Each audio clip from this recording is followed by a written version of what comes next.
Today we have about 96, 97% of children get into schools. But then what happens to schools is where the problem lies. We're talking about not how to get kids into the school, but how do we ensure that they're learning?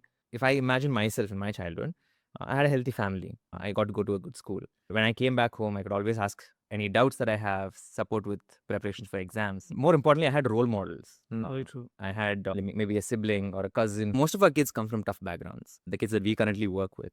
What is a tough background? Kids in our environment may not have both their parents. A lot of times they grow up in shelter homes. They come from some sort of trauma background where they've experienced some personal trauma. And when we add learning or education to that, the common thing that we see is that their environment is not fully built for learning, especially with the kids that I'm speaking about from shelter homes. If I had to paint a picture, I wake up at the same time, I have food together as a big group.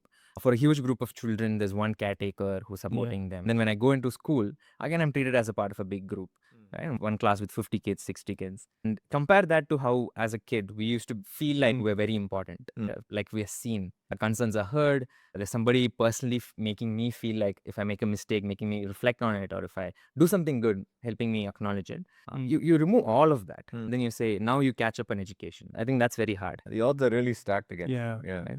I love how you explained it. When we look at our own lives, there are so many people who came along and helped us. And what we usually say, it takes a village really to raise a child. And that's very true. How do we build that village? Even as we wrestle with this and we've built you and I teach over the years, that's probably a great place for us to start as we're talking about how do you build a great, impactful program. What are we trying to solve through you and I teach?